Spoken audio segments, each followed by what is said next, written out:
Ladies and gentlemen, we live. Thank you so much for joining us on Twitch and YouTube for the Sauce Pro Wrestling Show. I am the hoss of the sauce, Pete Moss, and joining me are Jack Attack Pickerel, JDP, the Simple Man, Noah Foster, and Noah G, Noah Garber, Noah Grit, Noah Greatness, The originator. whatever name, the originator. Guys, it has been an interesting week in the world of professional wrestling, as it always is. And quite frankly, I'm excited to talk about it. I hope you guys, let me ask you guys a question. How was your Thanksgiving? Oh, dude, it was great. It was great. I had a lot of good food, a lot of homemade food. It was really good. I can't speak for your guys' respective households, but in the Mossbarger household, the food remains undefeated. That streak is remaining intact. No, not In the against- immortal- not against my in the- houses. In the I'm immortal big words, for that. in the mortal words of the late great Little Richard, mashed potatoes, gravy, and cranberry sauce. Yeah, that's exactly what the dinner table comprised of, with the addition of the great turkey. So, but I agree with you, Pete, 100%. The food remains undefeated. I could not look at any other food or eat anything else for the rest of the day after the Thanksgiving meal. And then not to mention dessert. We had pumpkin pie, pumpkin rolls, and apple pie. My God in heaven, with whipped cream and vanilla ice cream. Hey, you guys Jesus are forgetting an Christ. important dish, though. Sweet potato pie from me. Oh, You're forgetting Taters? No, you're forgetting the green bean casserole. What's up? would you stop with the green What bean is casserole? good? What's good? Hey, We have been It's live classic. I'm with for you. the- I'm with you. we've My been sister live told me the for same 5 thing. minutes, and we're already beefing. What's up? we're beefing That's over, what's we're being a beefing wrestling over fan food. or being We're a beefing friend. over- But Dude, I will Yeah. say this. With Thanksgiving comes another major tradition, and I have to ask if you guys partook or partaked, whatever the word is, Partook. Black Friday. Did you guys, any of you guys, take advantage of the sales? Did you guys take advantage of any? No. As you can see by I was able to go to Best Buy and get some. I look like an air traffic controlman right now, or a pilot. I was able to get myself a new headset with a microphone. I was either going to get a microphone attachment like Pete and Jack have here, or I was just trying to get a nice headset. And I ended up getting a headset, and it was recommended by the employees at Best Buy. Know their shit. So I was able to, and they're very, very helpful. Made Yeah. good recommendations. As far as this was like a $30 or $40 headset, and the price tag underneath it said like 130. So I don't know if that was the sale that was going on, or they just put the wrong product on the wrong part of the shelf. But I got these for a good price, and I got that cash back on my credit card. So I'm happy that's about what's that. up. Get that Sometimes gas. it's better. Sometimes it's better to avoid those Black Friday sales, because I think back to that South Park Black Friday trilogy when they were trying to get the next gen consoles, and they basically had made the entire thing like Game of Thrones. So Yeah. entertaining. The only thing I So- got was a Cold War for the PC. That was it. I got You a hear couple good- of video games off PSN, Streets of Rage 4 and the Samurai Jack, because Ooh. Samurai Jack's always been my jam. Samurai And then I Jack. got my mom a Keurig coffee maker and a new phone. Besides that, Thanksgiving was pretty simple. I was glad to have her home for the holidays, as you all know. And Right. my family came over, so we thought we weren't going to have Thanksgiving dinner, so I just ordered Dietz, but the family came over for a moment, safely wearing masks, and then they left. And my sister brought over Thanksgiving platters with green bean casserole, sweet potatoes, pork rolls, not turkey, a little different, deviled eggs and mac and cheese and stuffing. It was great stuff. Oh, and sweet Mac potato and pie pie. cheese. You got to have Oh. mac and cheese, brother. Come on now. Homemade. I've No, never had I'm not. mac and I'm not cheese. shitting on mac and cheese. Homemade What? mac and cheese. Yeah, never. Wait, what? Say Neither that have again? I. Wait. Time out. Jack has never had mac and cheese on Thanksgiving. Pete hasn't either. I Really? haven't eaten. Yeah, it's never. I'm not really a mac. I'm not really a mac and cheese guy. It just for Here's me, it a- doesn't make sense. It honestly doesn't. Here's the thing. So I have had mac and cheese for Thanksgiving. Now, how are you guys thought? What are you guys' thoughts on stuffing? Oh, Fans or stuffing slaps. Chef's kiss. You got to have stuffing at Thanksgiving, or you're not I'm celebrating. the outlier here. I'm the one that doesn't. I Well, don't you're fuck all with stuffing, outliers. man. You'll shit on green bean casserole. I didn't just Shit shit on it? Jack. I was I'm- with you. I eat Hey, hey. that. Oh, I I'm- thought it was just a Dolo mission. Hey, for me. What? I'm I'm the psychopath that puts hot sauce on his stuffing. So you know what? Well, It you is just what it might be a is. psychopath in general. Which, Yeah, you're which, just bold, Pete. You're the bold brings guy. us- which brings us Hey, back to the. If I like these two things, I'm gonna put them together and see how it goes. If it ends up working out, doesn't work. fine. Fair enough. All right. So we had, coming off the heels of the final farewell of The Undertaker, we had an interesting week in the world of professional wrestling. Starting with a Monday Night Raw that, believe it or not, actually wasn't terrible. Like, was it the best Monday Night Raw ever? I don't think it was. But at the same time, there was some very good in-ring action coming out of this show. I actually was very pleased. That you had some qualifying matches leading up to a triple threat match this coming week. The winner of that match is going to face Drew McIntyre for the WWE Championship. The first one was Sheamus and Matt Riddle. I personally would have had it go the other way, but the match itself was fantastic. Lots of, both these guys are very, hard-hitting studs in the ring. So the only reason I would have had to go the other way is because we've been hearing nonstop that Sheamus and Drew McIntyre are eventually going to clash. And maybe that's why they held off on Sheamus, because they have their heart set on another date for that match to happen. Okay. The other one was Keith Lee and Bobby Lashley. There was a scary spot involving the ring post. Geez. Thankfully both men ended up okay, but the match itself was really good. The only thing that really sucked about it was that MVP got involved and cost his own client the match. It actually ended up ending in a DQ. But it led me to ask a very interesting question. So Keith Lee, I don't believe, has taken a decisive loss since coming to Raw. Fact check. Are we seeing them try to protect Keith Lee? I mean, if they are, I don't think they're doing a very good job of it. Probably not, but at the same time, I don't think this is the same Keith Lee we saw in NXT. Oh, without a doubt. Oh, no. absolutely Yeah, not. that 100%. I would attribute it to when they had Triple H put over Shelton Benjamin, and we all thought Shelton Benjamin was going to be a world champion, but nothing ever really came of it. They put Shelton Benjamin with his mama. I'm just worried, honestly. Oh. For Keith Lee. I mean, he had such a high momentum before Yeah. coming into the main roster, Yeah. and now it feels like he's lost it all already. I think this is just yet another example. I remember there was a period of time where we wanted NXT talent to get called up to the main roster. We would all just get so excited, they're gonna get a push, they're gonna get this thing, and now we're all dreading it. We don't want it to happen. We attribute it to the treatment that Seth Rollins got. We saw the success that he had. Yes. Seth Rollins, Paige, Roman Reigns, the whole. But here's the thing. No. I mean, it's not even Roman Reigns. It's the Shield themselves. I've been thinking about that. One of the greatest factions of all time. Believe it or not, behind the Four Horsemen, the Shield, they weren't even on NXT. They were in FCW. All of them were on FCW together. They gave Seth Rollins the NXT championship, obviously. But the three of them, they found main roster success. They were FCW prior to NXT, and then they all show up on the main roster together. But anyway, we all wanted the NXT talent to get the call up, and then NXT pops off. They just start becoming the more successful brand out of the three shows. Sorry, I don't mean to take away from the focus on Monday Night Raw here, but it's I don't know what happened. I think it's just to me, it's just now we're just Rhea Ripley even went on NXT this week and was I'm not going anywhere. And we're yeah, we hope so. And we hope you can bring one of the dudes championships, win the Intercontinental Championship and bring it to NXT. I wouldn't be opposed to that. Do it. So, anywho, sorry. Questionable ending aside, the match itself between Lashley and Keith Lee was a very good match. The main event was the third of these qualifying matches and was between two guys we've seen clash multiple times in the past. That was Randy Orton and AJ Styles. Another great match, a clash, but again, there was, some interference involved, that being with The Fiend.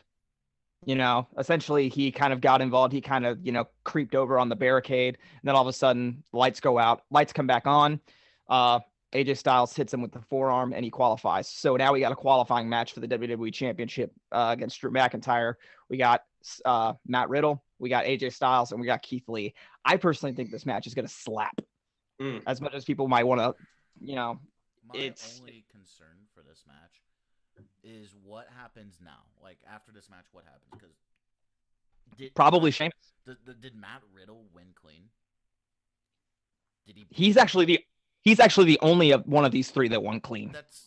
That's a problem, honestly. It's not showing any. It's only showing like one of these guys could be an actual contender. Keith Lee won by disqualification. AJ Agreed. Styles won via interference from the Fiend. I mean, it makes sense for AJ Styles. It makes sense because he's the heel. But for Keith Lee, like, I think he's not going to take the fall. He's not. I don't think they're showing. Of course. Oh, that goes back to what I was talking about. Is this like, yes, they're protecting him, and to your point, they're not doing the best job of doing so. But it is what it is. I just feel like they're just being lazy with the writing here. They should have had all three of them win clean. Oh, they're 1,000%. It's one of those things where it's like, I can tell that they're trying to give us what they want, but they're not doing the best job of doing so. And I hate being that fan that says that. Like, I just don't think they know what we really. I think Vince doesn't know, because at the end of the day, it's Vince who changes on the fly. For all we know, he probably changed it before the show or during the show. But to go back to your point, with the fact that you had two guys in this match win under screwing means to potentially set up, I guess, some other stuff, it almost seems clairvoyant to figure out who could win this. But then again, you also have this idea of, let's not count out the guy who was not involved in this at all that could be thrown in this, because Vince loves to piss us off. You can't count out the idea of Braun Strowman facing Drew McIntyre at TLC, because TLC is a filler pay-per-view. Right. There's actually some. There's almost more emphasis put on Braun Strowman than the triple threat match that's coming up next week. Exactly. When that's surprising, Braun Strowman interjects himself, and the match gets thrown out. I love Braun, but why? Or it turns into a four-way. There's actually some stuff involved in that. At the beginning of the night, when Adam Pearce was, trying to figure out who was going to face, who was going to face Drew McIntyre. The unofficial GM. You shut the hell up, Noah G. Your boy. Wait. What do you think? Adam Pearce is crazy. Flaming Adam Pearce. What's wrong with What do you say? I am not flaming Adam Pearce. I'm just claiming that Pete loves to come on here and come to the defense of Adam Pearce. I call him Baldy, and he's like, "You shut up about Adam Pearce." Oh, come on. Show some respect. There's other bald guys but also. It You're makes not no them baldy, are right. you? Okay. Let me put that aside. Just hold on a second. Like they had the McMahon. Like we remember the time when the McMahons come on here and say we're doing away with the GMs, we're doing away with the commissioners. You can't blame that on Adam Pearce. No, I'm not. I'm just saying it doesn't make any sense from a creative standpoint. Like why would they say, oh, the McMahons are in charge, and then this is pre-pandemic probably. And then all of a sudden the pandemic hits and they're like, well, what do we do with this guy? Let's make him run the shows. Let's pleasures of being a WWE fan. Right. Like Adam Pearce shows up on SmackDown. Roman, you got to sign the contract. And then the pay-per-view comes and Roman's like, I'm signing it as I'm walking to the ring. Okay, that was dope. Okay. But Adam Pearce showing up on both shows. Let's trade the tag team championships. So can I finish what I was going to say? Meanwhile, while we criticize WWE official Adam Pearce, Pete will now tell us what's going on with Adam Pearce for Monday Night Raw. I would just like to say, first off, Adam Pearce is a former NWA champion. So Yes, let's Give him So a let's. little bit of fucking respect here, Noah G. He actually worked a lot on the original 205 Live before the era, which actually was really good stuff, too. Before the era? Yeah. The The name will not be said. Shut up. I know he's not Teddy Long or Paige Oh. or any of the other Now I GMs, know who but you're come on talking now. about. No. He's not an Anyway. official GM yet. It's okay. So he tried to figure out who was going to face Drew McIntyre before he made the qualifying matches. He took a headbutt from Braun Strowman and then suspended Braun Strowman. So I would have to assume that this is building towards a repackaging of some sorts for Braun Strowman, and I truly hope it does, because I feel bad for Braun Strowman, because I feel like he at one point was, building towards much bigger things. I mean, Oh yeah. earlier this year, he won a world championship from Goldberg.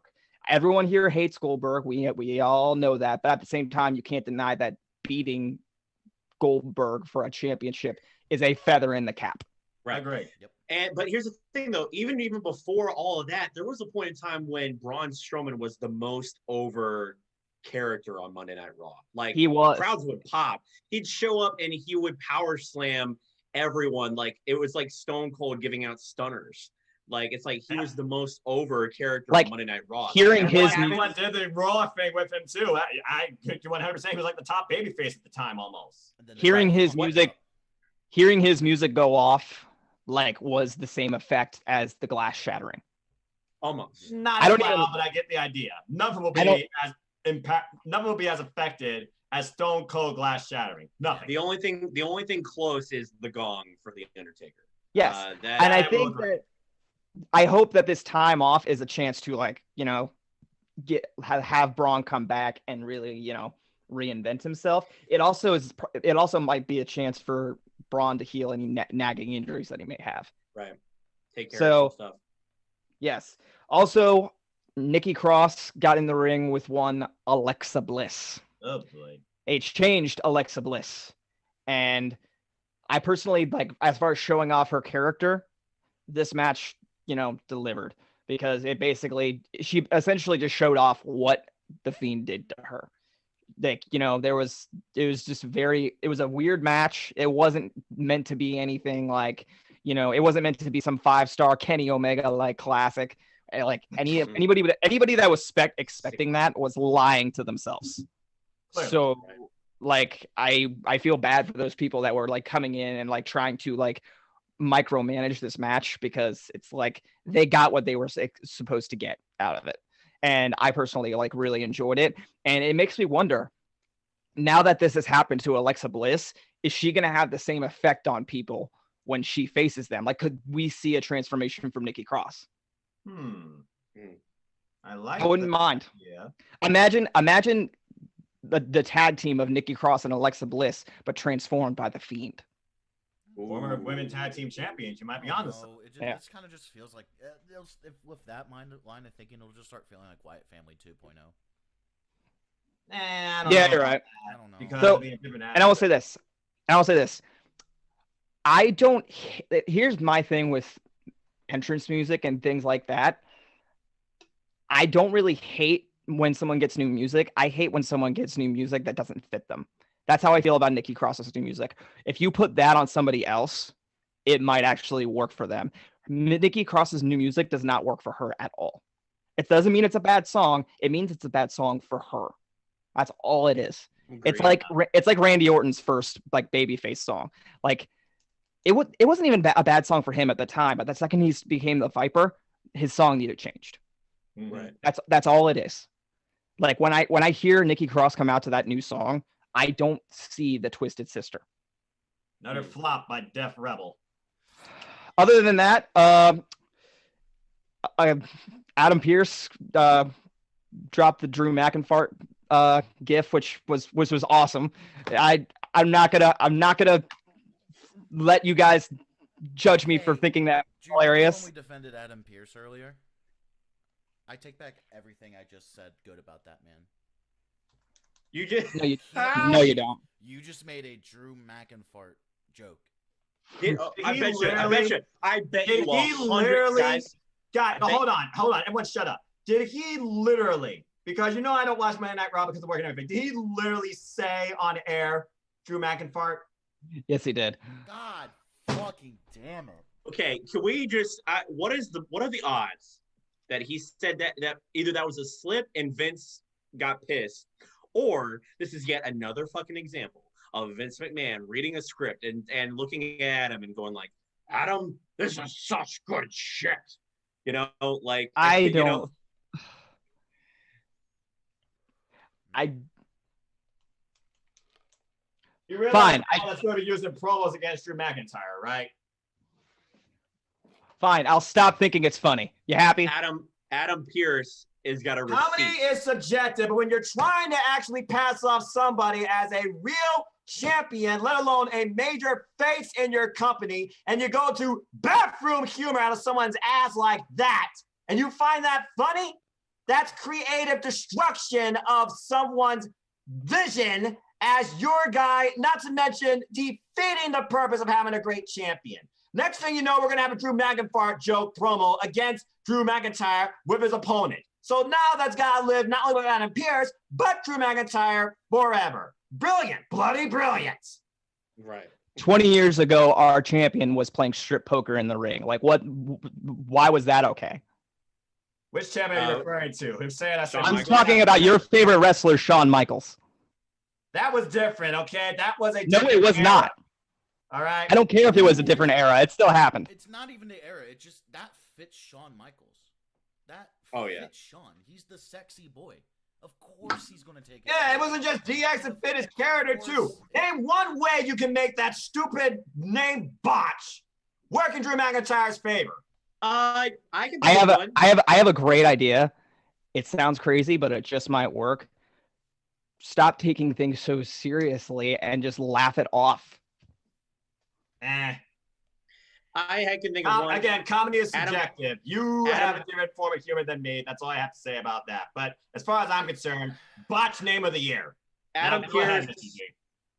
Adam Pearce could get a Claymore kick to the face because of it by accident because of this next week on Monday Night Raw. Adam Pearce could find himself involved in the crosshairs in the next Drew McIntyre bout. That solves. And I think that solves. That solves this whole just thing. botch another name. Let's just botch a new name every week. Let's see how many more names that can be botched. I mean, we've been calling it. I mean, Pete was calling him Matt Riddle this whole time. They dropped his first name. Why? Because they didn't want it. They didn't want him no longer associated with all the legal shit that's going on with him.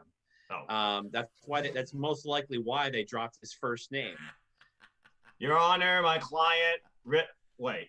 Your Where's Honor, my Matt? client simply just changed his name. Well, I guess the paper doesn't reflect the name. Who can you hold it against, right? Hey man. Okay, is there anything else on Raw? Because screw 5 minutes. Is there anything else on Raw that I need to know about? Oh, wait. Oh, yeah. Let me ask about this.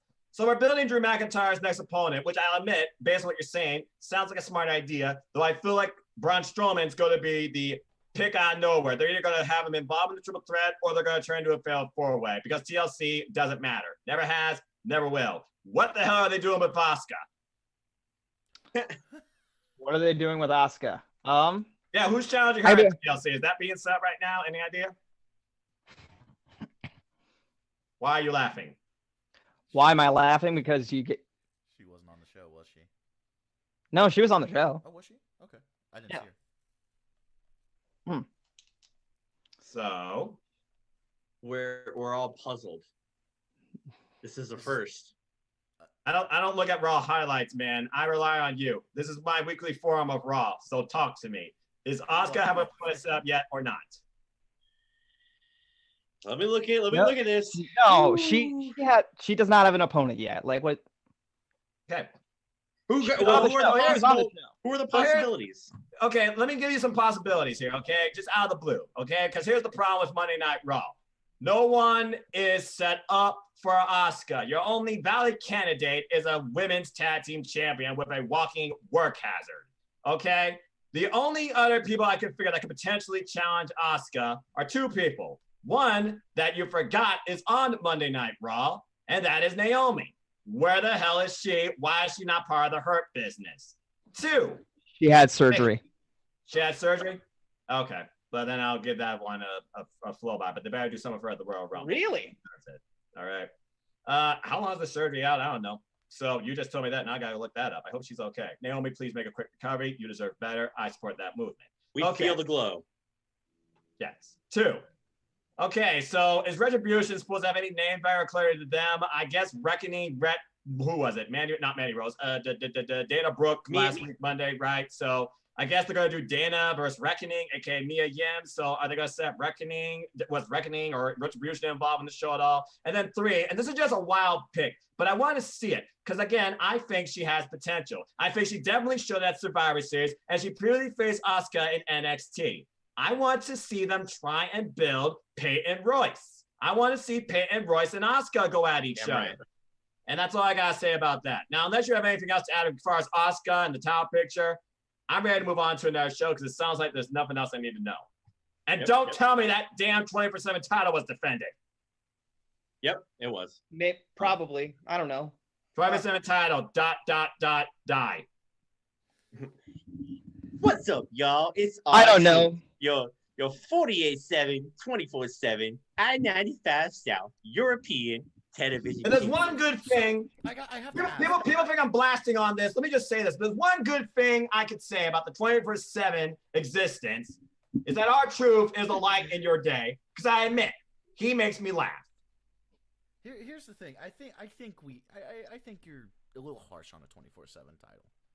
I mean, honestly, it's given us really good segments. Like, we would never had R-Truth and Brock Lesnar if it wasn't for the 24/7 title.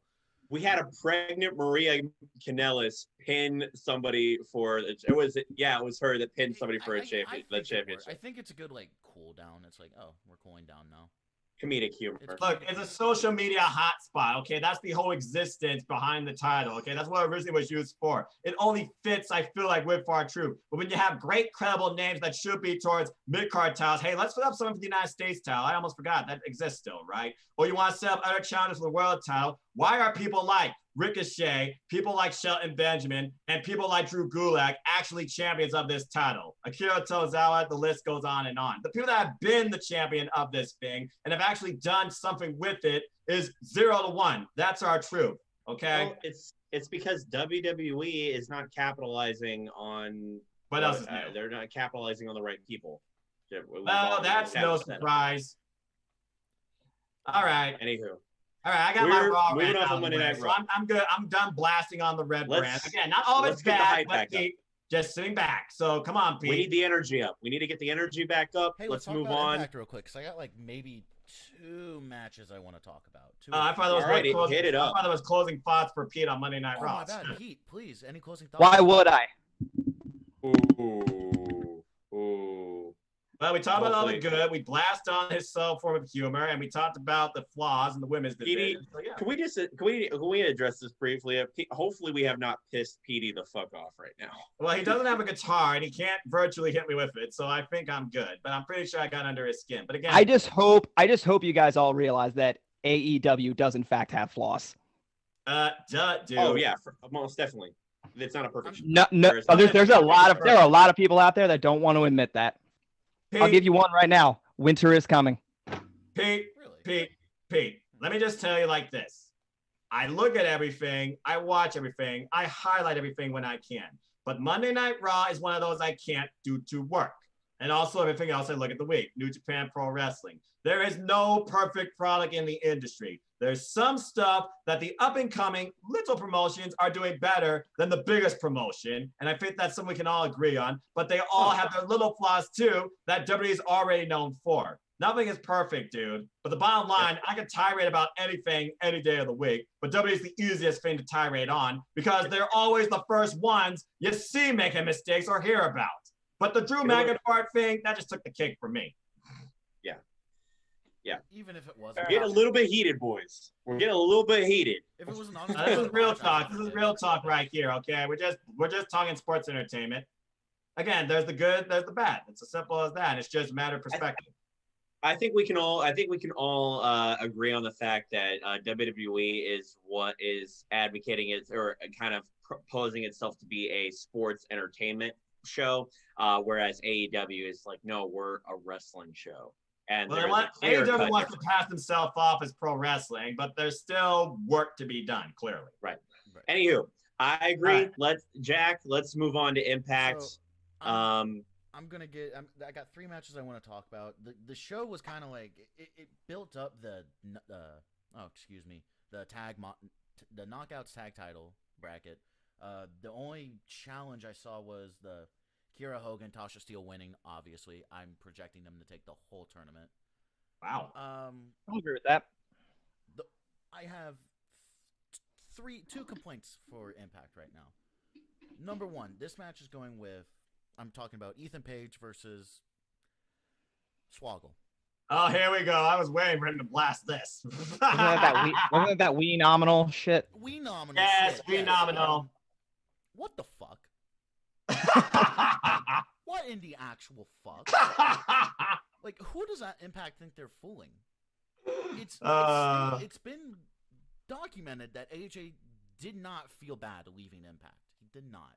He even said after he left New Japan, he cried. He didn't do the same for Impact. So why in the fuck are we saying, oh, we got him. We got someone that's phenomenal. You play AJ's music and it's like, there's no way, and it's just Hornswoggle. What a slap in the dick. What a slap in the dick. How disrespectful do you have to be to one of the reasons that your company is still up?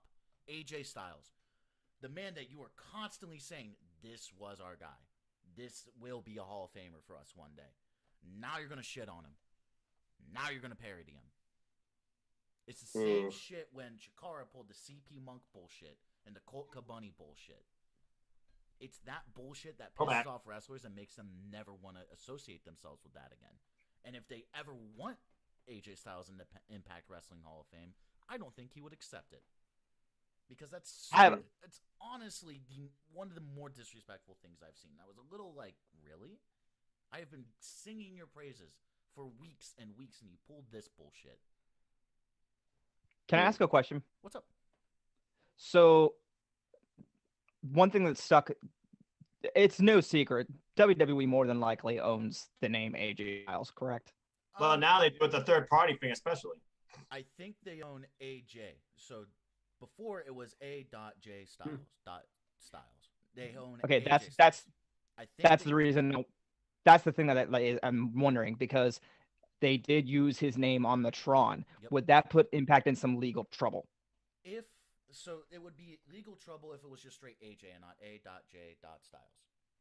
That alone would clear their name. Yes, because it's completely different.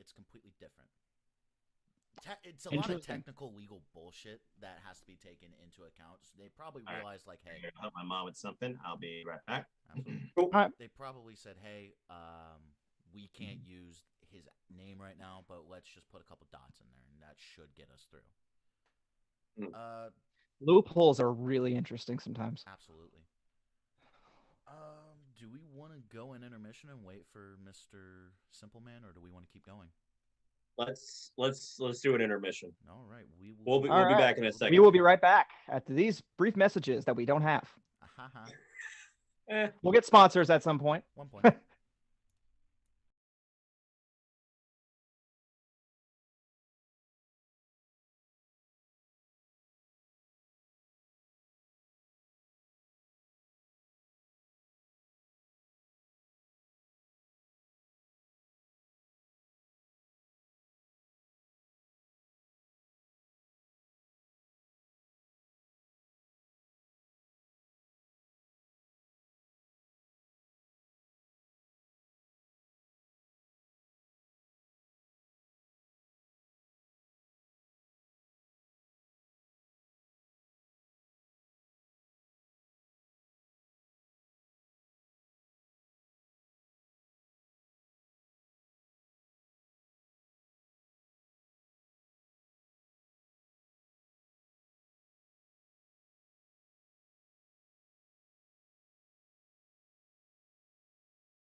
sponsored by nothing because we don't have sponsors. We don't have any sponsors yet. We're working on it.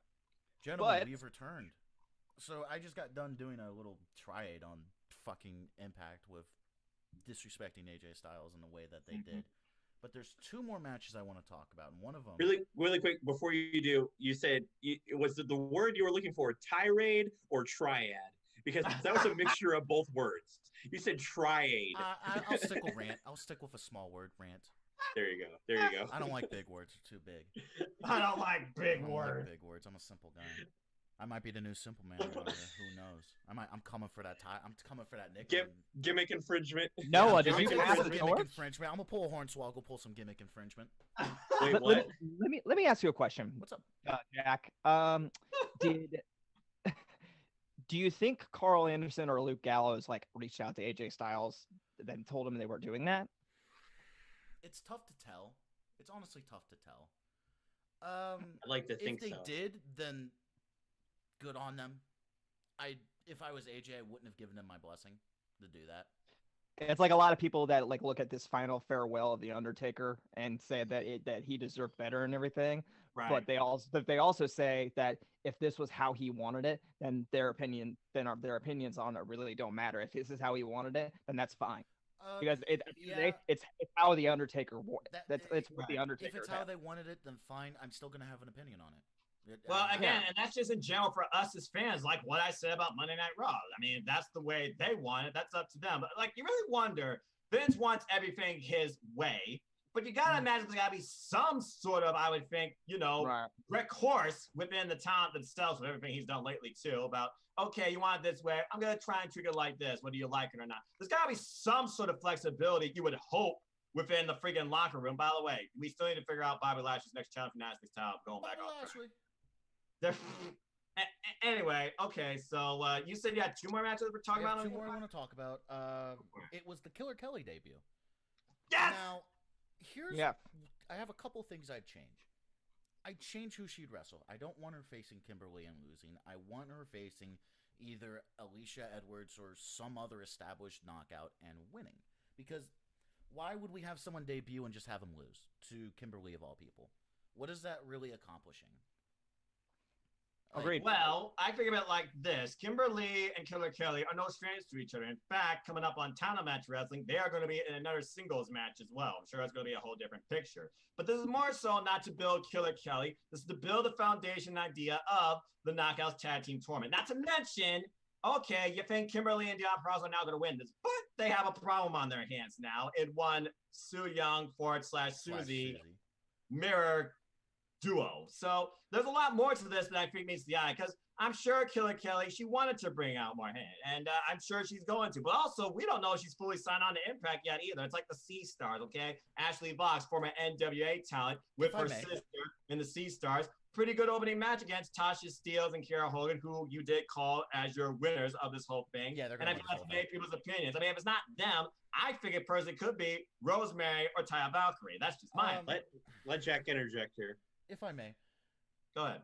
You can't say if she's under contract, then that makes sense when Deonna Purrazzo, who was not under contract, wins the Knockouts title. Mm-hmm. Good point. If that's the case, then it makes no sense. I know Killer Kelly's been all over the place. That's all I can tell you. I mean, again, she was recently on Josh Burnett's Bloodsport in a multi-woman tournament there and lost out of that. I mean, that's just my thing. Is like if you're gonna have someone not signed and have them win 1-year titles, and then have someone that may not be signed and lose their debut match to Kimberly, it doesn't make sense. It doesn't really make sense. It doesn't really bring in. At this point, I think what they need to do, they need to find a way to build someone up, kind of like they did with Kylie Rae. And we know what happened. I mean, God bless her. I hope she's doing good. Hope she's taking care of herself. But yep, all the best in the future. I'm going to say, kind of fucked Impact a little bit. Flawed booking is basically what you're saying. So you would have had Killer Kelly win this match, basically. I would have had her win her debut. If they're going to hype her up, have promo trailers, have all of this pomp and circumstances for someone, and then have them lose in their debut match, to me, it leaves a bad taste in my mouth. And it kind of reminds me of Retribution on Raw, where it's like, oh, they're supposed to be this big group. They're supposed to be like this big dominant group. They're here to expose WWE.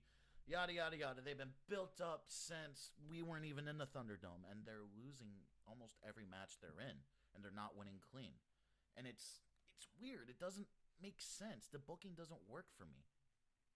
I mean, they did win that tag match last week prior to Survivor Series, but I get what you're saying. But as far as Killer Kelly goes, there wasn't really, I don't think, much hype around from an Impact standpoint for her, but I feel like there was for fans. Yes. And Matt Striker definitely put over more than Josh Matthews. By the way, thank God we have Matt Striker. One. Thank God Yes. we have Matt Striker. That was Yes. such May that blessing. please go forward. Did we put Jack- that energy? Did we put that I in just the made Jack universe? very happy. Did we put that Jack's in the universe lighting when up we did the like show? a Christmas maybe tree you in guys- Times Square. What did you say, Pete? Just- I said maybe you guys did. I don't know. I've never Hey, been a man. big Matt Striker fan. Hey man, I did- I've always Really? said with Impact, the one thing they were lacking was commentary. And I agree. Oh yeah. Now For with some Matt reason, they can Striker, only- there's credibility at that table. There's For some reason, they can only get Don Callis for pay-per-views. I don't know why. But probably COVID. COVID restrictions, Gotta be I imagine. that. He was on Aftershock and in a car somewhere in Tennessee. So, I mean, who knows? I don't know. But anyway, Other than that, those are my only gripes with that match. I'm Right. very impressed with. This was my first time watching Killer Kelly. Oh, And I was- really? honestly, yeah. You didn't watch her at all in NXT UK or the Mae Young Classic? I think I saw her in the Mae Young Classic. I'll be honest. I've been lacking on NXT UK. I'm a little sorry on that, boys. Well, no, you're not the only one. I have to. Game on you three. When it first came back, I was like, hard on I it. saw the Walter and Dragonoff. thank you. Ilya match. Dragunov. Ilya Dragunov. God, that Holy match. shit! If that does not get if that didn't get 5 stars, what's wrong? What's up? Already, But the day. I saw that, but it's just like. Dave Anyway. Meltzer's on something. But we'll see what happens next week when Killer Kelly and her partner, what is it, Renee Strong? I forget the other girl's name. I need to learn more about her. They didn't even mention They did. She was at ringside with her. Again, it was a teaser for what's coming up this week on Tuesday. They have their opening match against Jordan Grayson. Of all people, I thought she retired. Who did? Jordan Grace? No, the former longest NWA Women's World Champion, Jazz. Jazz is Jordan Grace's partner. This is the Yeah, same I thought it Jazz was- from like the early 2000s Attitude Era WWE. That is correct. Oh Same my God. I think Hell I yeah. believe. And they're facing Killer Kelly and her partner in the opening round this week on Impact. I'm gonna tune in for that one, boys. But That could be match of the night. I have one more match that I want to talk about. Please And do. It was the main event, and it was Rich Swann and Ken Shamrock. That was a really good match. It was a good match, but I have one problem. Please. What the fuck are we doing with Rich Swann? What the fuck are we doing? Yeah, We're gonna have this I agree. great 1000%. storyline where his career's over. He's got to retire. Eric Young beats his ass some more, and he says, "I'm done with you. You're never coming back." Comes back and he wins the title, and now he can't hurt Ken Shamrock, who is probably double his age. Right. Hello? Former mixed martial arts. Hey, is Vince Russo in the hello? building? Was Vince Russo in the building that night? I have no idea, bro. Hey man, All the cops. hey man, we got to do something with Rich Swann. In my eyes, right now, he's not a credible champion. He looks like Ouch! a very weak. He looks like a fighting champion, but he looks very weak. But whose fault is that? What do you mean? Whose fault is that? It's the booking's Booking. fault. Is Not it the his? fault. Booking. It's not his. Booking. Right. It can't be Right. his. Let's We've be seen- honest. Our biggest gripe with anything in wrestling, Pete, like I told you, it's not the product, it's the booking. Right.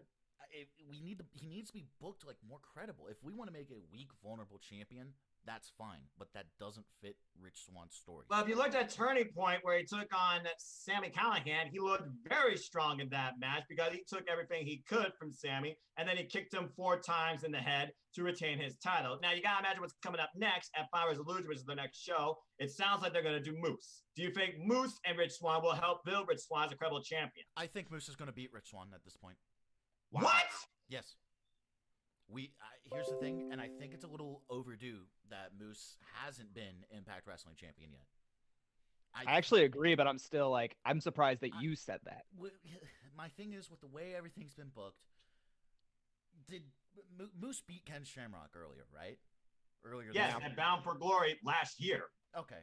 Well, shit, a lot can happen in here. Never mind. But it makes sense that Ken Shamrock took Rich Swann to his limit, and he didn't even lose clean. Now it's just like, oh, Moose can just win now. Moose wins this 100%. He has to. And if he doesn't, I will be very surprised. Does this mean they just unified the Impact title? That's the big backstory. Like what you do with the titles, you gonna burn the actual Impact title and make this title the title, or what you do here? If you ask me, Moose is the main event right now. Moose has to be the main event. He's been carrying his character. It's just we're seeing a different side of Moose, and it's almost euphoric to watch him go through this. He's got this old TNA Heavyweight Championship. He's saying, I'm the real champion. Watch this. I'm going to put a white strap on this. Now it's my belt. Now I'm just going to beat up anyone that even tries to tell me I'm wrong. And I'm going to be delusional. And I'm going to be one of the best things in Impact right now. And guess what? I'm going to win your title, and I'm going to retire it and bring back the TNA Heavyweight Championship. Well, he certainly does own that title and his character. You're not wrong there. And I'm going to be honest. Right now, when I think of Impact, the first name that comes to mind in my eyes is Moose. Yep. Think about how many people have left Impact over the past few years and who has stayed. Moose. That's true. Eddie Edwards, though, he's also been a name, though, that stayed there for quite a while. But rumor has it, they just finished their tapings for the year, all the way up to now, I guess, hyping up Hardy Killers. I mean, apparently there's a lot of talent who hasn't re-signed with Impact yet, including one, Ethan Page. Yeah, I think but there might be some more talents leaving Impact. Ethan Page hasn't re-signed, but who's his partner? Who's Alexander? His contract's now expired, so he's good to stay there. But he might be a solo. So the North might split up. Is that what you're telling me? Yeah, they might. Oh no! Wow. Here's the thing. This is one of those things where it's like, that's fine. Ethan Page and Josh Alexander are two extremely talented individuals that can go as single competitors. I agree. We've heard how Josh Alexander was called like the greatest free agent. He was the best free agent. The walking weapon. The walking weapon. You're telling me that he can't make it as a single star, or he would be hurt by the North splitting up? And keep in mind, this is Impact. This isn't WWE. The teams getting split up won't happen at random, but for this, it feels like we're getting towards that, and it works. Well, considering Ethan Page lost to Hornswoggle for a potential opportunity to go after the tag titles again, I think you're very well right. Yeah. By the way, can we address in regards to Impact Wrestling? We recently had a departure, a significant, large departure from Impact in the form of the Rascals. If I'm not explaining, if I'm not, yes. Okay, where are they going? Here's the thing: they have. It sounds like WWE. They have two options. They can either go WWE or AEW. Duh. Actually, I disagree with that. There's one other place they could go that I think it would probably be better for them because they're a trio, and that's Ring of Honor. I was just about to say that because that's where EC3 is at. By the way, Matt Taven, that Kingdom Come, the original Kingdom back together. Mike Bennett is back in Ring of Honor. I did not see that coming. Ring of Honor is creeping back. Ring of Honor's got a 6-man tag title. Yep. So and honor is real unless you guys EC3. I'm gonna jump to AEW a little bit. If rumors are true, and this is just rumors, they might be trying to bring in their own trio title. So I've been saying that for the longest time that they should. And they got the trios. I hope they go. I hope. Oh my God! AEW, honestly, I'm not. Oh my God! I'm not crazy about that idea. Can you wait? Hold on a second, Pete. I want to segue into that really quickly. I just realized they have plenty of trios there. They have the Death Triangle with Pac and the Lucha Brothers. They have SCU. They have they could take 3 guys from the Inner Circle. Jurassic Express, the Gun Club. Jurassic Express, the Gun Club. The Dark Order. The Dark Order. Possibly the Rascals if they show up there. Butcher and Blade and Eddie Kingston. It's kind of like it's a stacked division, and it honestly makes sense. But that's the thing. If I may, I'm a little upset that Impact let them go. Really disappointed. They could have ran with the X Division and Impact tag titles. I'm surprised Trey Miguel never became the X Division champion and the Rascals never became tag team champions, to be honest with you. It's honestly shocking. Me personally, if I'm given the choice between the two, go for over it. a 6-man tag titles, I think I'd rather see a trio win, the standard tag titles and just defend them under the Freebird rule, like what the New Day did. Yeah. There's so many of these teams that I'd rather see do that. I think it gives a little more unpredictability because it makes a challenger. Makes the challenger more, it's more difficult for them to prepare. It throws them off their game. You don't know which two guys are going to face. So I get you. Here's my take on it. I think the Freebird rules are a little overplayed, honestly. The New Day is the only one that's been doing it. That's what I think. I was just like, not enough teams do it. What do you mean? It's underplayed, if anything. But yeah, they don't. When I see it, they need to use it more. Here's the thing: when I see it, I don't like it because now the idea being like, oh, I don't know who I'm going to face, but if you do your fucking research beforehand, you'll know what their strengths and weaknesses are. You should be able to analyze what this is, and this is coming from a storyline perspective, not just like fucking we're breaking the fourth wall perspective. Wrestlers should be smart enough because they're fucking world-class athletes. They should know what they're getting into, what they're up against. Right. And as soon as I hear Freebird rule, I'm like, okay, they're trying to cheat the system, but a wrestler should be able to overcome this and figure out how to win. Yeah. And that's why I don't like the Freebird rule. I think it shows that, hey, these guys are just stupid. These guys aren't world-class athletes. They're just stupid. That's an interesting take. I get it. I went to a Ring of Honor show a while back, and the main event was actually a six-man tag title match. I can't remember. I think it was the Kingdom versus Villain Enterprises. That makes sense because Villain Enterprises, I think, still has the six-man gold if they exist. Yeah, and it made me realize that night. I think the person that hates six-man tag titles more than anybody is the referee. Yeah. When they go to put the title up when they're right before the match, you look at them trying to hold all three titles up at once, and the expression on their face basically says, "Dude, I have two fucking hands." Just hold up one title. What's the difference between the three? That's what I'm thinking. I don't know, man. I don't know. But that's my take on the Freebird rule. I think it's dumb. I think it makes wrestlers look more stupid than they actually are. Impact was good. I feel like Impact's booking is getting a little sloppy, but the next Freebird will come next year. Hard to kill. So yeah. There's that. But I got a question for everyone. Who the fuck is Joe Doring, and why should I care about him? Well, I don't know who he is, so I can't tell you. I don't know who he is either. Apparently he's really big, though, on the independent scene. He's done some work with Japan. He looks like a big force. I guess he and Eric Young might become a tag team and try and red roughshod. Maybe, but I hate when they're almost like expecting me to know who this guy is. I'm like, who is this? Explain him. Explain this guy to me. Well, maybe they will eventually, but for all we know, I hope they do because big cowboy hat, big. He's not James Storm. I'll tell you that much. He's not James Storm. No, I was waiting for that name to get thrown into the equation. Yeah. That was Impact for me this week. Really only 3 matches kind of caught my eye. One of them really pissed me off. The other one I was like, why are we booking like this? And the other one was like, we need a new champion. So. Wow. There you go. Maybe anyone else? All right. Say regarding Impact Wrestling. Knockouts, champion-wise, the wedding. Deonna Purrazzo was ringside for the Virtuosa. That was it. She didn't do anything. I thought the whole dynamic with Susie and the doppelganger, her opposite side, Su Young, I think that's pretty interesting. Now I just want to see that in a tag team match against Deonna Purrazzo and Kimberly. But now you got Father James Mitchell in the game, and for all we know, we might be rebuilding something where I think Kimberly's going to lose her soul, but we'll see. Maybe. We'll see what happens. Honestly, it just feels a little sloppy right now. Honestly, it's weird. It's weird booking right now. It's very strange booking. Yeah. I don't. If this is like some Rick and Morty bullshit where I need to have a high IQ to understand this, great. I'll admit I'm a simpleton, but I don't think anyone is really understanding what Impact. Reference of the night. Good lord. When you think of high IQ, the first thing that comes to your mind is Rick and Morty. Here's the thing.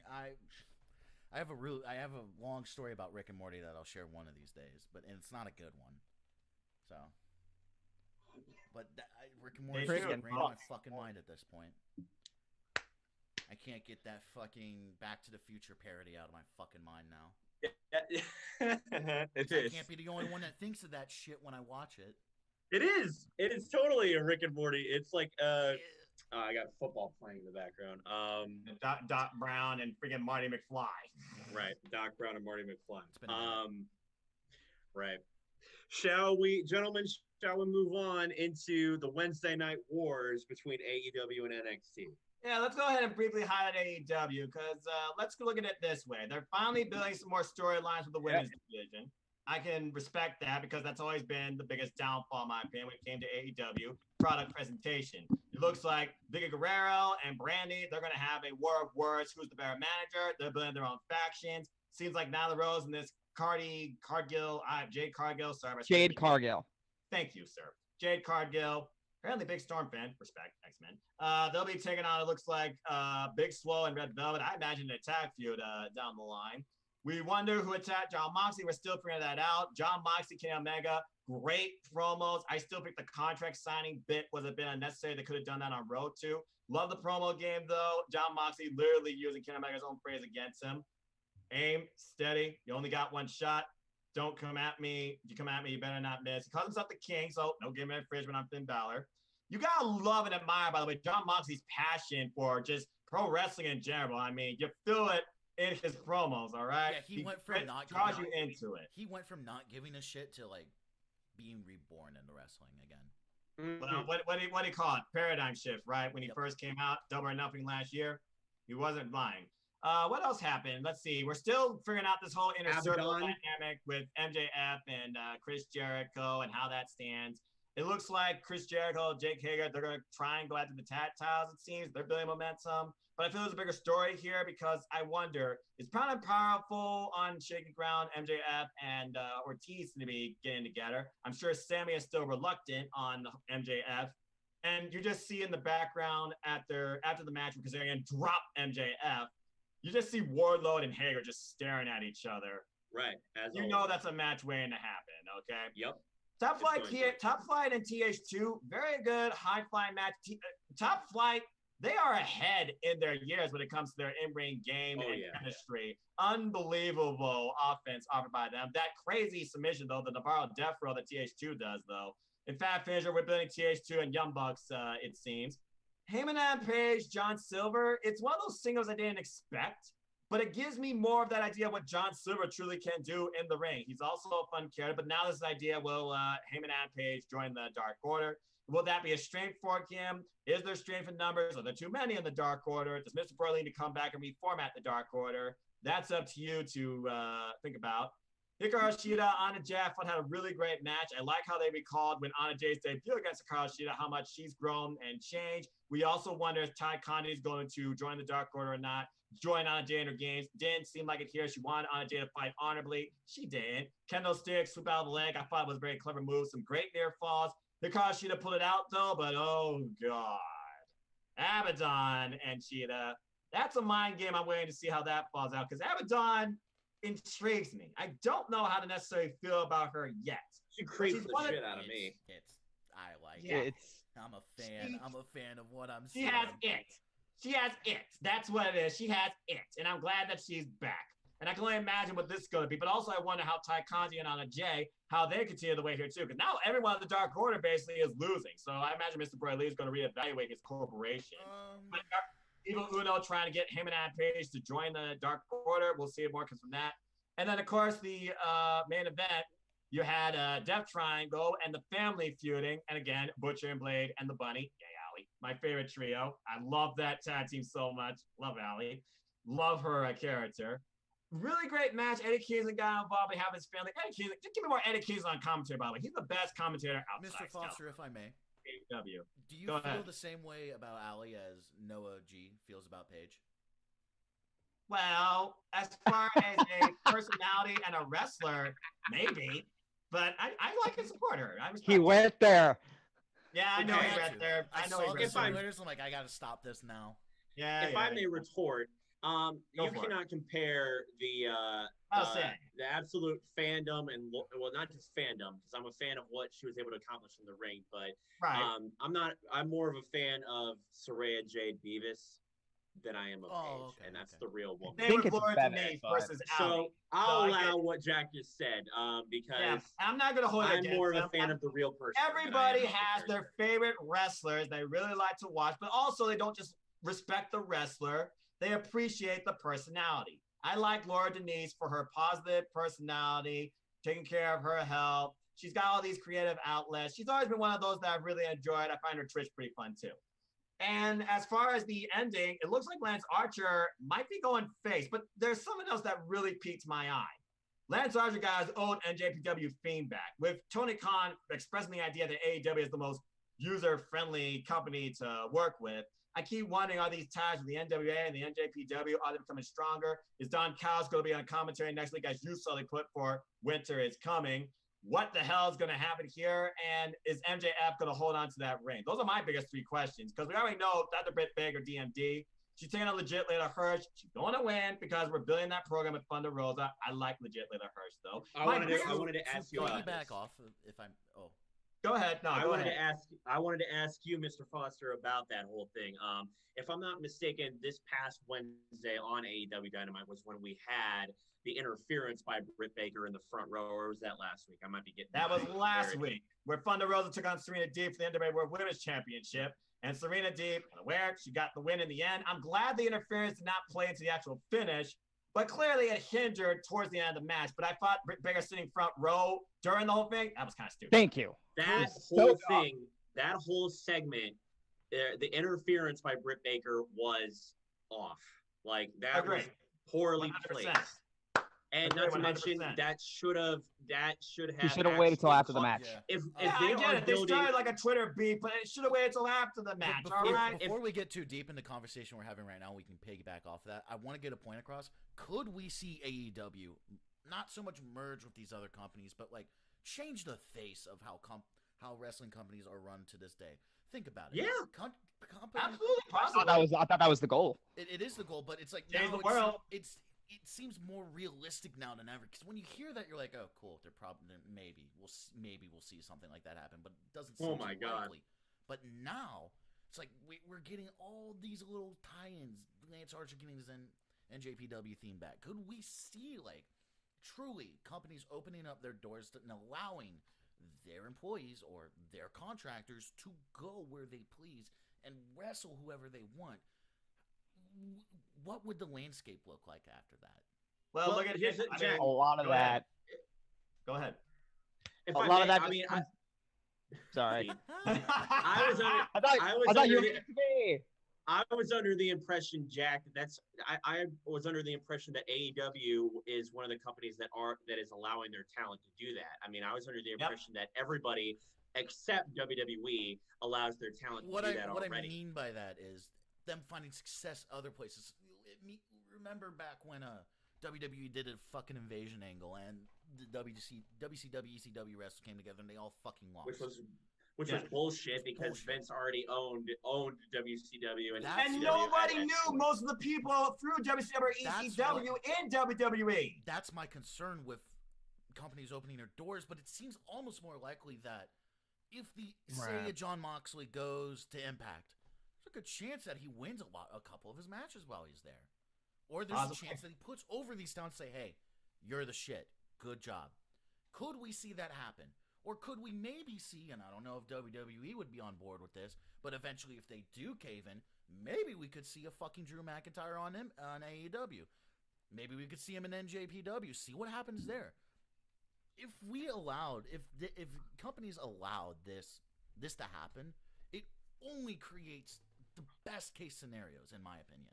Well, John Moxley put it over best in the post-media video scrum from Full Gear. AEW, he's appreciative of what they're doing. They're helping the industry. To go off your point, I mean, you see it all the time with AEW. Yeah, they do wrestle at an independent promotion. They host their stuff, GCW. Now, COVID restrictions, of course, that's probably tighter than ever. I mean, Serena Deeb is the NWA World Women's Champion, okay? That's already and that's how it's being showcased on AEW in great competitive matches. And I want So to see I feel we it do. expanded in other companies. That's what I want to see happen.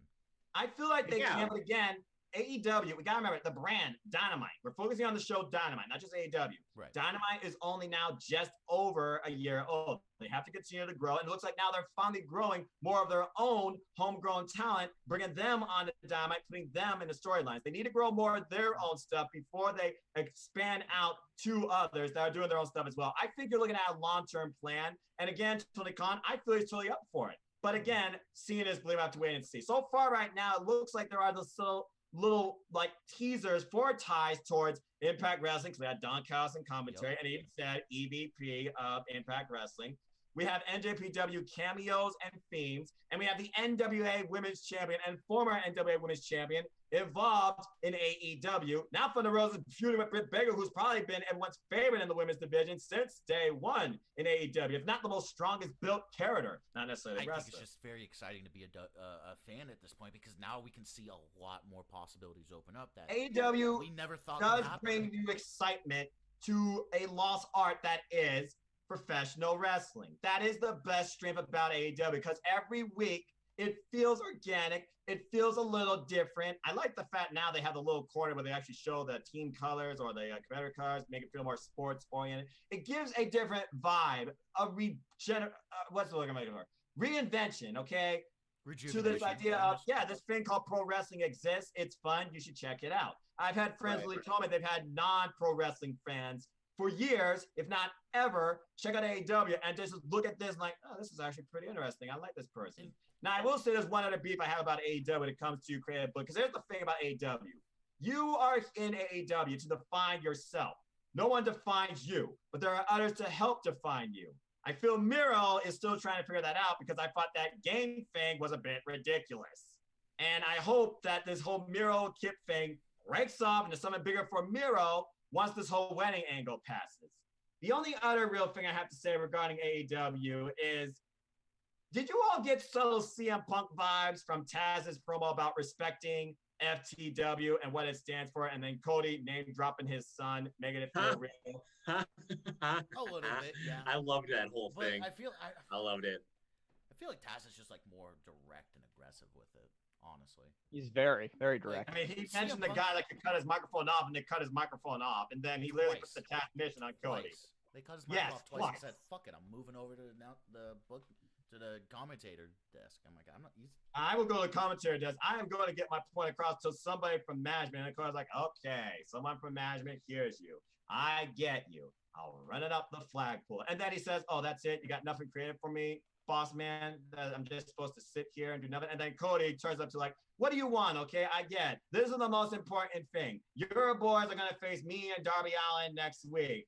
Okay, so this is the great thing. This is what should be the focus. Well, let me ask you this. Why is your son, who wants to be a pro wrestler, not training with you, but training with me? And then Taz just went it seemed like in shock. It was leaving the ring that just locks Cody and Taz's mission. I'm not sure where this is going, but I'm intrigued by it. Again, promo game in AEW is probably one of their strongest in many of their athletes. But overall, I thought AEW was pretty good. There's still, again, spots for improvement. I want them to figure out what they're going to do with Miro, Kip, and the Best Friends. I wanted them to bring more to the women's division with Abaddon back now. I think they're already doing that. And now I'm wondering where Lance Archer stands in this whole feud. Is he face? Is he heel? Does he have to just kill everybody because everybody dies? What's going on here? And now we got this Game of Thrones Season 1, Episode 1. Yes, I'm a nerd. Theme episode called Winter is Coming. MJF to defend the ring. John Moxley versus Kenny Omega. Legit Later Hirsch versus Britt Baker. Cody and Darby Allin versus Team Taz's Ricky Starks. Ricky Starks, by the way, strong promo again. Quit trying to act like The Rock, though. And Powerhouse Will Hobbs, now part of Team Taz. Didn't see that coming. And who knows what else. AEW is Powerhouse Hobbs. Will Hobbs was fine. Thank you. Fine. Pete, you got something to say about that? We're gonna call fucking Braun Strowman Powerhouse Strowman. Oh gosh. Best way to say that is that WWE would have gotten slaughtered for that, because it's AEW, everyone's oohing and about it. I don't think they are, dude. No, I don't think they are, because. And when Taz literally said, "Oh yeah, this was my idea," I'm like, "Fuck you." What the fuck? Don't put your name on this. Do yeah, not about this. The start is. Come on. here's the thing, Pete. I don't think people necessarily even know who Will Hobbs is, but the fact that he's with Taz, that's building towards him. Again, they're trying to groom talent. I'll give AEW that. That's why they have the whole manager and talent dynamic. Heck, FTR says their legacy is to end as AEW Tag Team Champions, and Tully Blanchard's legacy is I'm the guy that's going to make that happen, and I'm going to do my best to ensure that happens, and I'm not going to be away from you guys at ringside again. There's a lot of dynamics here when it comes to the veterans, not so much overshadowing the talent, but trying to lead the talent. And you see that a lot throughout AEW. That's one of its big strengths. That's one thing I think about managers. It's on and off camera. These guys have been in the business for a long time, and that's one of the reasons that they came back is because they want to, pass that knowledge along. I wouldn't have cared about the, nickname sticking with them as like just a nickname, Just call him like the first Hobbs. Yes, exactly. Exactly. I agree. That is another beef I have. Powerhouse Hobbs is ridiculous. I hope it's Powerhouse Will Hobbs. I hope they fix that. I didn't like that one bit. But Will Hobbs joining Team Taz. I did not see that coming in the previous week. If we actually, Noah and I talked about this before you guys joined on months and months back. We talked about how managers were like a dying art, and AEW. They are. I think AEW is doing their best to remind us, like, no, manager's not a dying art. Watch this. For both men and women. Yes, and I think it works phenomenally off of them.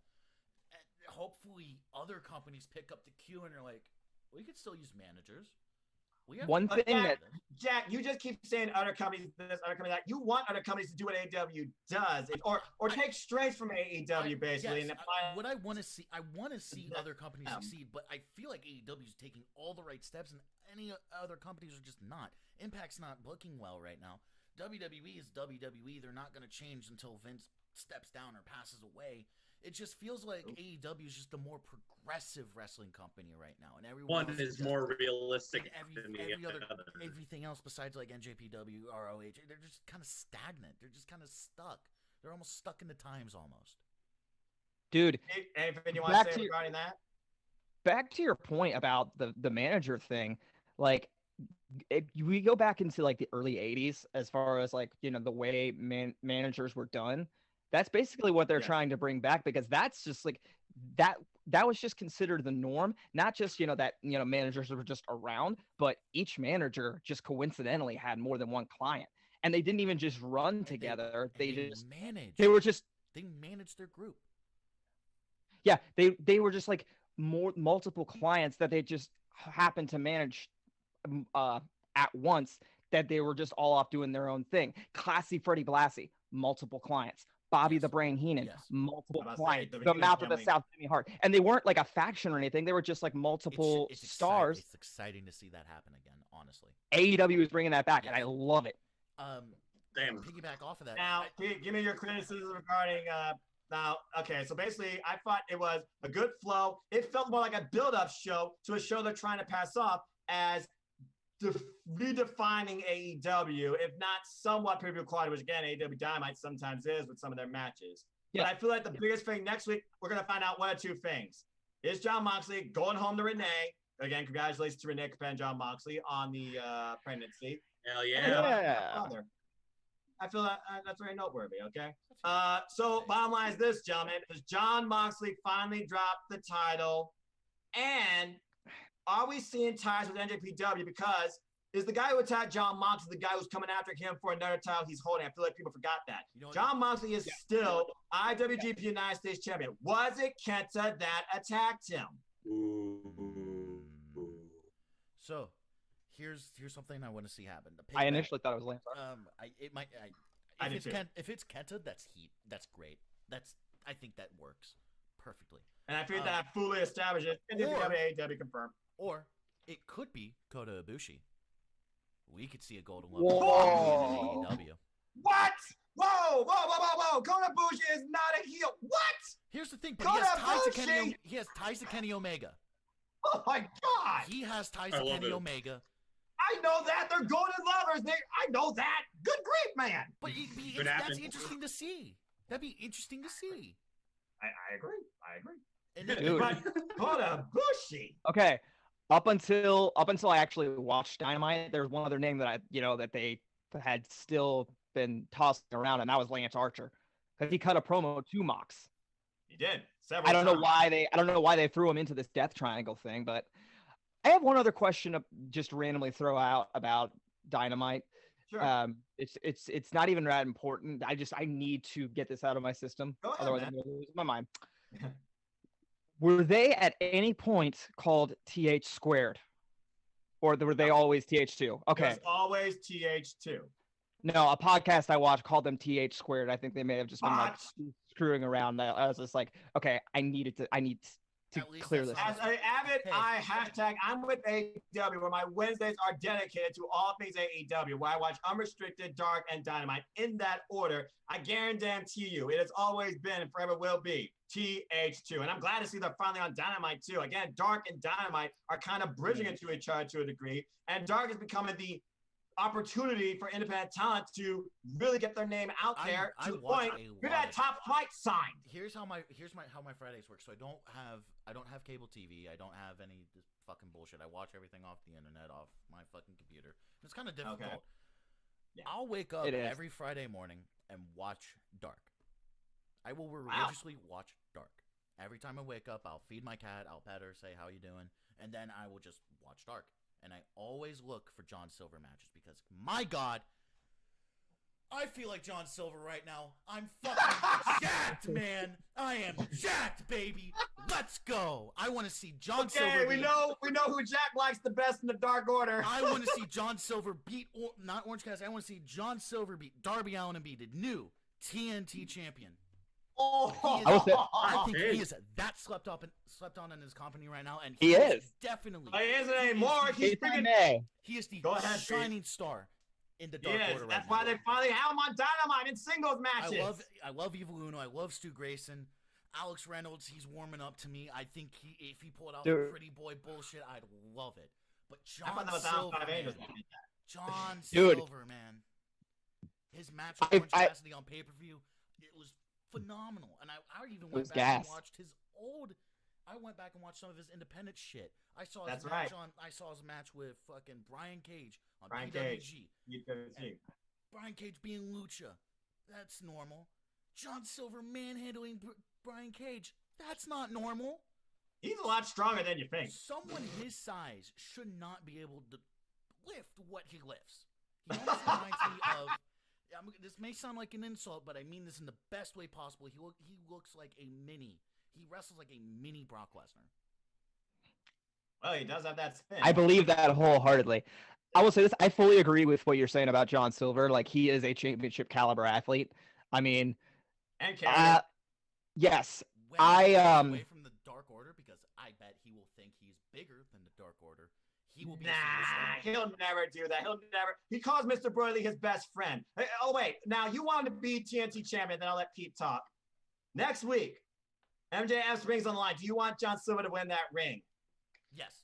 I want John Silver. I do now. I do now. I was going to go to Guevara, but that's just me. I hope I turned everyone here into a fucking John Silver fanboy, because that's me, baby. He's fucking jacked, baby. Let's go. That clip is getting recorded. Wow, that is passion. All right, Pete, talk to us. AEW, on your mind. Okay, Jack, cool down. Drink the purple Kool-Aid or decaf coffee. Let Pete speak his mind about AEW. I want to get his thoughts. Then we've lost all damn control. Thank you, AEW, for making us happy. Pete, he said drink the decaf coffee or the purple Kool-Aid. No, the first thing I'm doing when I go to when I get done with this stream is going and buying some purple Kool-Aid for when that happens. Before we continue, we talked about Braun Strowman earlier. It is being reported that he is in fact injured. So that may put a hamper on the TLC plans for Drew McIntyre and Braun Strowman. So we'll see what they do after that. But right now, he's not in the he's not in the number one contenders. Did they say like specifics? I just going to bombard himself. I can read the article if you guys would like. Give me one moment and we'll get to that. So go ahead, Pete. What's your thoughts? AEW, talk, man. So this isn't on Dynamite specifically, but I will say this about obviously I don't wish injury on anybody, but we haven't seen Brody Lee since he dropped the TNT title to Cody. Correct. And I will say this, the one good thing that does is we remember all the, the promos and vignettes and stuff that we saw leading up to the Exalted One's debut, and it gave Brody Lee all so much mystique, and because we didn't know who he was, and there was a point when Brody Lee wasn't even in the picture, and it gave him it built so much mystique around the Exalted One. I think him being away has kind of built that back a little bit. So I think that's one good thing. I think that's one good thing to come around that comes with his time away. Mm-hmm. It also has allowed the rest of the Dark Order to really shine. You look at 5 and 10, Preston Out Angels matches on Dark. I fought the match with Matt Seidel, and number 5 was really good. 3 and 4 owning Dark, Alex Randall, John Silver, your boy, Stu Grayson. Even Stu Grayson's the guy that I feel like could be another top tier singles breakout star of the Dark Order. And then you wonder on a J, she had her big opportunity. She's trying to recruit Ty Conti. What does she do now? Does Ty and her stay friends? Do we see an implosion of that on screen? I feel that's something to come. You wonder how Mr. Brody Lee thinks about his Dark Order. Is he going to reevaluate? How's he going to come back? How's he going to redefine himself? I like that a lot, P, and I completely agree. Again, when you think about who really is shining in AEW, it's not so much those big-time established names you think about anymore. They're finally looking at these young up-and-comers. Because that's the thing about AEW. A lot of the time they're showing Dark and Dynamite-wise, they're not the key marquee names. These are young, hungry up-and-comers that want to truly show what they can do because they love this and they want this to be their life. And that's what I respect about AEW very much. Look at Dark. They're getting longer and longer. Again, quantity over quality, in my opinion. But Dark's gotten better now. There's more storylines. They're showcasing more women's matches. So they're adding more of a focus now to both women's wrestling and men's wrestling. They're testing out tag team dynamics and chemistry. And some of the matches on Dark, they matter because they lead into, if not tell a story, towards something on Dynamite. Hey, I'm going to say something that's really controversial. Go ahead. After I report that. Dave Meltzer has noted that Strowman definitely has suffered a knee injury. The severity of it is unknown, so the writers still have him penciled in at TLC, but we don't know what's happening. I'm sure Vince is going to force it. I'm going to say something that's really going to maybe make you guys open your eyes towards me. Nowadays, I don't care about women's wrestling. I feel like after the 2019, ever since Becky won the main event, everything has kind of gone downhill for women's wrestling. Think about it. We had a shining match with Sasha Banks and Bayley, but that's it. Hikaru Shida, Anna Jay. That's it. We're gonna have. I want to see Hikaru Shida lose to Dr. Britt Baker, but that's about it. I really can't get invested in it right now. Maybe it's because Maybe it's because it's not getting enough time to really grab my attention. But it kind of feels like we're regressing with women's wrestling, and I hope I'm not the only one that feels that way because I'm kind of disappointed in what's happening with it. Wow, man, I didn't know you felt that way. I kind of get what you're saying because, again, another grab by AEW, not enough time of women's wrestling. It looks like Britt Baker, again, is going to have this feud with Thunder Rosa. That should have helped her with her in-ring game because I know Britt Baker's got a strong character game. Hikaru Shida, she's the strongest in-ring competitor in women's wrestling in AEW. Abaddon is sure to mess with that, though. It gives a story to her match. Before you continue, I just want to talk about a little bit of everything right now. I look at the Knockouts Championship, Deonna Purrazzo. It looks like she's not done. The only women's wrestling I watch is Impact. That's it. Well, I think that's because Impact Wrestling gives the most towards it. Yes. When you look at overall. Yes, NXT, they try to make their women a major focus. I will not take that away. But right now, Io Shirai's run the gauntlet. There is nobody left for her that is a notable competitor, it seems, right now. And it feels like they're not trying to build up to anyone. It feels like other fucking... They have nobody made for Asuka. They have no tag teams for the women's tag team. I have one caveat. Right. On the subject of NXT and the women's division, there's one caveat. There is one person that they have brought up just recently who has been untested against Io Shirai, and that is none other than Toni Storm. I will get into that. You might be honest, so we'll get into that a little bit later. Right. We'll get into that a little bit later because I have some thoughts on NXT. But So I think at this point we've covered everything AEW. We're on a I'm looking tear forward with to the winners Dynamite. coming theme. I hope for a big time angle after Kenny Omega and Jon Moxley. Calling it right now though, there's so much going on. Kenny Omega becomes champion. Now, Noah, your thoughts on AEW? See, what everybody said thus far on Dynamite. More personally, I just want to get into NXT this week because I have some thoughts on that. But in regards to what everybody said thus far on AEW, I totally understand Jack's hype and love for John Silver right now. Jack, baby, let's go. Okay, he needs to get the Dark Order shirt. Clearly, Do you even need a mic? Dark Order. Do I? What? We need to. Do I need a mic? Oh, Do you even need him? Do you even? I don't need a mic. The whole world can hear me, baby. In regards to, and I totally agree with what's been said thus far in regards to the AEW World Championship match. If anybody's going to win the title from Jon Moxley, it's Kenny Omega. I mean, Kenny Omega was the very first rivalry that Moxley got into upon arriving at AEW. So who's he going to drop the title to? It's for Kenny Omega to come full circle. Not to mention, Kenny Omega no longer it's just him in a solo act.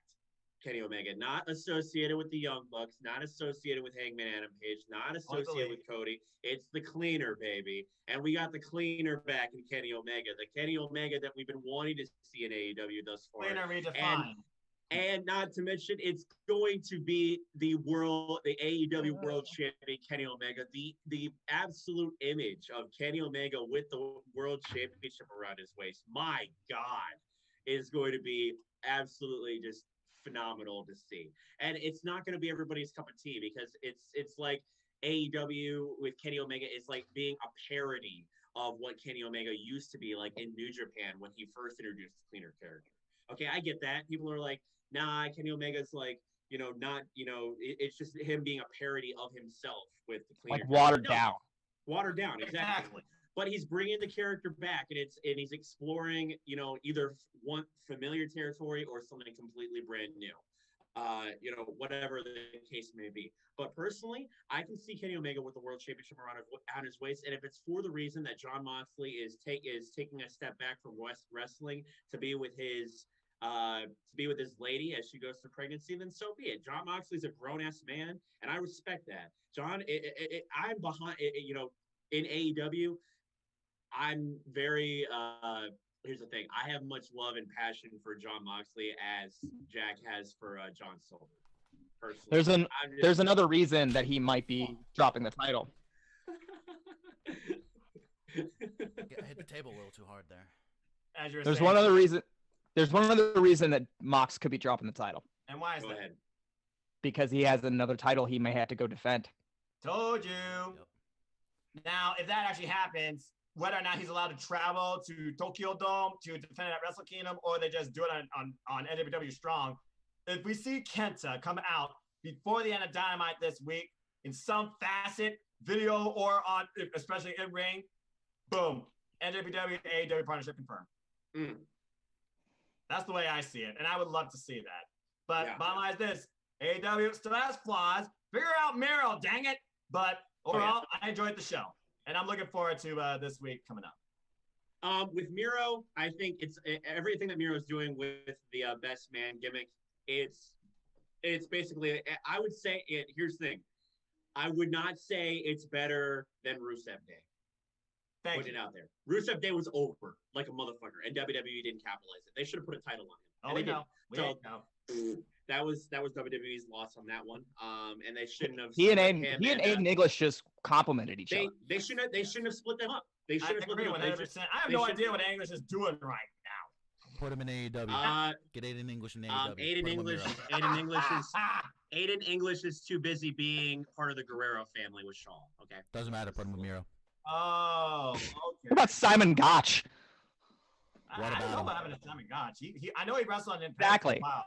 I know there's some sort of tournament going on in the NWA as well on that primetime special for some sort of, United Wrestling Network Championship. I'm not sure who's still in it, but I know that the former Eric Rowan was in it. So, anywho. I mean, I can't get behind a wrestler that wants to fucking trash on a washed up rapper. So Hey, Simon Gotch. Hey, you saw Simon Gotch's interview when he was did, talking about and I can't believe Enzo. he's still pressed about Enzo Amore. I still can't believe it. I Well, I get that you don't. Somebody's like got to do it. You don't got to bury him every 5 fucking seconds. Okay, look. Time out. I have criticisms about wrestling. I'm not going to bury a wrestler every 5 seconds either. And you know I have criticisms against the likes of Nia Jax, I was doing the same about Enzo Bailey. Amore. The list goes on and on, all right? Right, But I'm not right. going to bury them, all right? That's just why being a I bully. don't like Simon Gotch. Well, there are some people like that. There are some people like that that are just one word: toxic. Hashtag avoid. Right. Anyway, Now, NXT. Alrighty, gentlemen. So, in regards to this week, why don't we start the night off on NXT? We started it off with the women, okay? Ember Moon is getting attacked by Candice LeRae and company. Her little faction. Okay. Candice LeRae has replaced Bailey. Bailey right now is doing, I don't know, like she's off my radar in regards to my shit list. Okay, Candice LeRae has stepped the fuck up onto my shit list. Okay, everything that this woman does is annoying the ever-living piss out of me. From the goddamn fairy wings that she wears to the ring, the color of her hair, her finishing maneuver. Okay, and not only that, they're building up this war. The finisher Games does team. suck. The finisher sucks. Oh, the wicked ass. stepsister. I agree. There's Pull the legs nothing back and emphatic step about on it. it. Ember, you're tougher than that. Kick the fuck out. Okay, I know you. Gotta Ember. sell it. Gotta sell it. But the thing is, Ember got through a goddamn Achilles tendon injury and came back to NXT, and now they are punishing her and ruining her hype. She should be. Did she challenge Io for the NXT Women's Championship? No, but it should have happened by now because Ember has returned. Should have happened by now, and it has. Maybe a little soon. Okay. It'll Thank happen you. eventually, and I don't think Ember needs to turn heel in order to face Io. Anywho, and then the unexpected happens.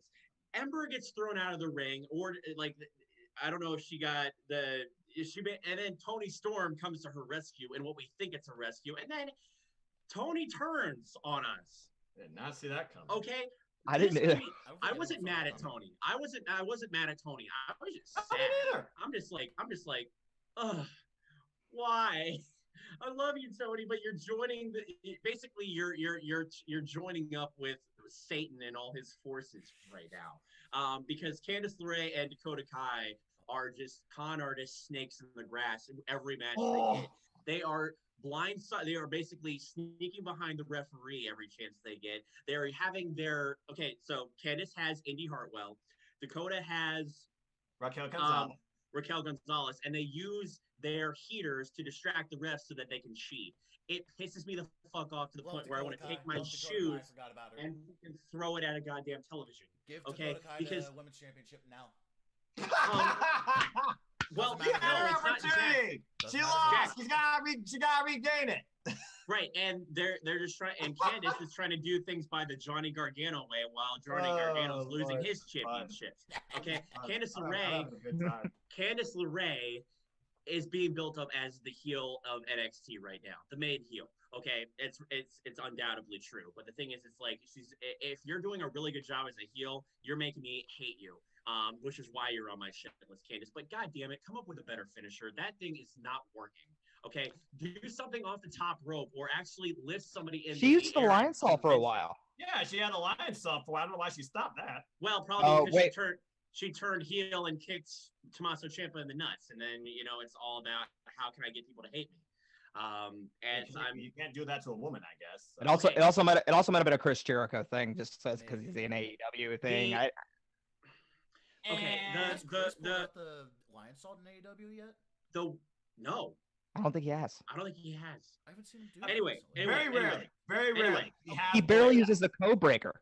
The winged angel. Okay, what is that supposed to do? Is this supposed to be a face plant? Because Ember sold it as like it's hitting me right in the chest. If it's a face plant, fucking sell it as a face plant or make it more devastating. Like, take them outside the ring and do it, and then win your matches by count out. Okay, like do it on a harder surface than the ring, or have your opponent sell it better. But it's not working. It's like you're pulling them by the arms, and if you're gonna slam their face into the ground, that makes sense. Like, Randy Orton has the punk kick. Okay, I believe that the person broke their neck every time he did that. This finisher sucks. Okay, Candice is, but Candice. Okay, but I talked about this with Petey before we went on live. I think this makes it's a beautiful setup for War Games in the women's match. Later on in the night, we had Rhea Ripley come out and say, "I'm not going anywhere. I'm staying on NXT." Okay. So, kind of throwing, we kind of had the belief there for a while that the Undisputed Era was going to get the main roster call up, and they haven't. They brought Pat McAfee in, and they're doing their thing, and it's fucking fire, and I love it. But with Rhea Ripley, honestly, it's like whatever she does, I don't know. To me, I think this is just like, okay, we have War Games coming up. I'm not going to be fighting for the championship. And not only that, we're going to have all the heels attack not only the champion and Io Shirai. They attacked Rhea that night. Tony, fresh off the heel turn, attacked her. And we all know those two go way back all the way to NXT UK. That is a match on NXT that I want to see in a pay-per-view for the championship. But like I said, that could happen if they decide to put the title on Tony and then give Io either time off or make it, whatever. That Toni Storm, in my opinion, is now that she's turned heel, the logical next title holder because she's the only one that hasn't faced Io. But anyway, we have the War Games women's match upcoming. What are the teams? Well, so far we have Candice, Dakota, Raquel, and what was the other one? Tony. Tony. Yeah, Tony. Right. And now who's left for them to face? Well, I think they made it obvious. They came out carrying Io Shirai over the shoulder. She's a champion. You do not have to defend the NXT Women's Championship at War Games. We saw that last year with Shayna Baszler. She was the champion and she was in the War Games match. So Io's on that team. Clearly, Rhea is. Who else has a problem with Candice LeRae and everybody else on that team? Ember Moon. Okay. And then who's left? We saw it last week. I will die on this hill, gentlemen. That fucking package where they have Shotzi Blackheart covered in dirt in the fucking shop building shit. That was good. I love that. To War Pigs by Black Sabbath. Right. Shotzi Great Blackheart. Great song choice. Those four women. How much do you think they paid for that? Oh, probably a ton. Ooh. But that's the team. In my opinion, that's a hot fucking team to go against Candice LeRae and her team of fucking cheaters. Okay, Io, and Rhea,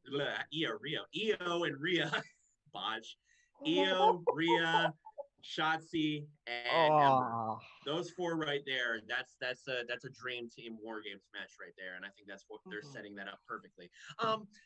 Enough about the women here. That I've given them their spotlight for the moment. Let's talk about the other shit. We have Leon Ruff beating Johnny Gargano for the North American Championship these past few weeks, and now he's acting like the arrogant. He's giving some more confidence in himself, mixed with a little bit of arrogance and a little bit of manipulation here and there. But now he has a huge challenge to overcome in the form of my boy Damian Priest, who is, in my opinion, if he does not win the North American Championship this time, they should propel him into the upper stratosphere and get him in a match against Finn Balor for the NXT Championship if they continue to keep the championship on Finn Balor. Because of the injury and because of all the things going on. Pete and I talked about this earlier, where it's like all Finn Balor has done as NXT champion in the past couple of weeks is just cut a couple promos. They don't have him booked for War Games at all whatsoever yet. It's possible he's not actually cleared yet. Is he actually cleared? We don't know. To be determined. But again, when's the last what are they going to do with the title? It was with Kyle O'Reilly, right? Yeah. No. And that was the match that busted the jaw. The last pay-per-view was the last takeover. Do you guys remember when it was like, hey, you have to defend it every 90 days or we're stripping you to the title? Ha! It's very possible that Triple H is just trying to stretch this as far out as he possibly can because he knows it's like he's trying to not have to have Finn Balor go through that again. With champions, I mean, I think the rules went out the window when they put their championships on Brock Lesnar, who only shows up every 90 days. Yeah. Anywho, what they do with that? 3 months, and it's only been a month. So can we also acknowledge the fact that we had